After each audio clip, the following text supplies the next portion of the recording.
Bagong lahat, luma muna. So matagal na ring usap-usapan to sa NBA since umupo ata bilang commissioner si Adam Silver at kada taon na lang usap-usapan yung expansion team na yon. Tinanggi na rin naman dati ni commissioner at sinabi ring hindi pa ready ang liga para sa panibagong additional na dalawang teams.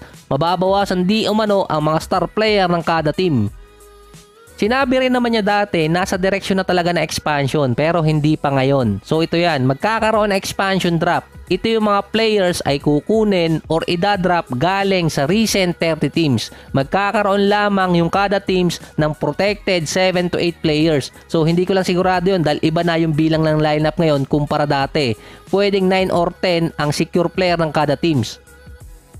Ayon din kay Commissioner ay Las Vegas ang potential location para sa expansion. Yung ibang major league meron na rin kasi mga teams doon gaya ng NFL, WNBA, NHL, sumunod na rin ang MLB. Sinabi rin dati sa report na hinaharang din ang potential relocation ng isang NBA team papuntang Las Vegas. Mas malaki kasi ang kikitain kung new franchise kumpara sa lilipat na team. Ang value kasi ng isang team para sa expansion or franchise ay at least $3 billion.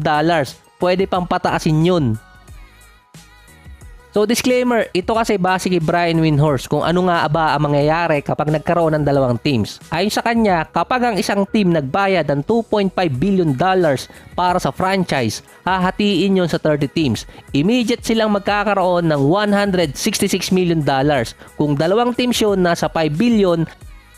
Sa dami ng teams na lumilipat mula sa ibang liga papuntang Las Vegas, sa NBA wala ka mababasa doon. Kung meron man, yung dati, yung Pelicans at yung Minnesota gustong lumipat or mag-relocate ng Las Vegas pero sinasabi doon pinipigilan dahil mas money maker kung magkakaroon ng expansion. Automatic $1 billion agad yun.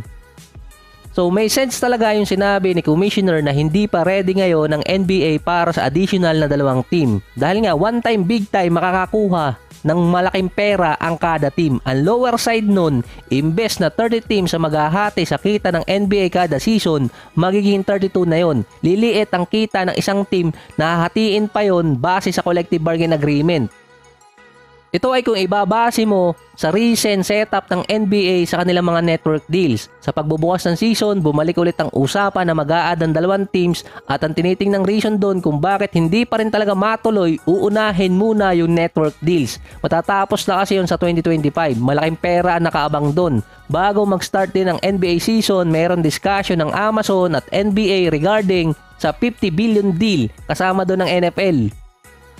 Kaya sa recent setup at deal ng liga, hindi papabor sa mga teams na magkaroon pa ng dalawang hahati sa kanila. 5 billion, pagpalagay natin 30 teams, malaki yung kikitain doon. Kung next year may dalawang dumagdag, 32 na ang maghahati sa 5 billion. Yun ang dahilan na uunahin muna yung mas malaking deal. Dahil yung 100 million sa kanila, maliit na yun, billion na ang usapan.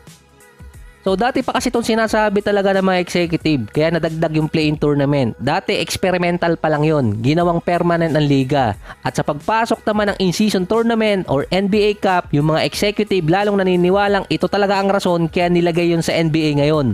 Para malaman ng NBA kung gaano kalakas ang market sa Las Vegas. Doon kasi gaganapin ang semis at finals.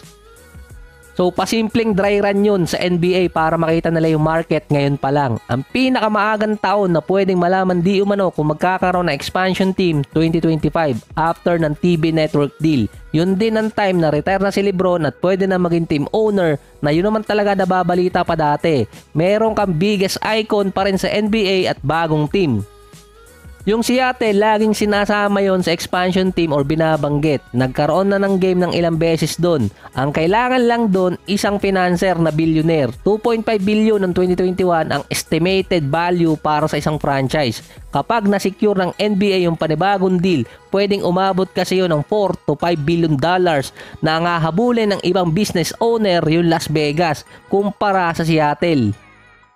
So ang posibleng sunod na magkaroon ng expansion team update ay kapag magsisimula na yung All-Star or after All-Star. Yung kasi kalimitan nagkakaroon ng meeting ang mga executive at yung business owner dito sa NBA.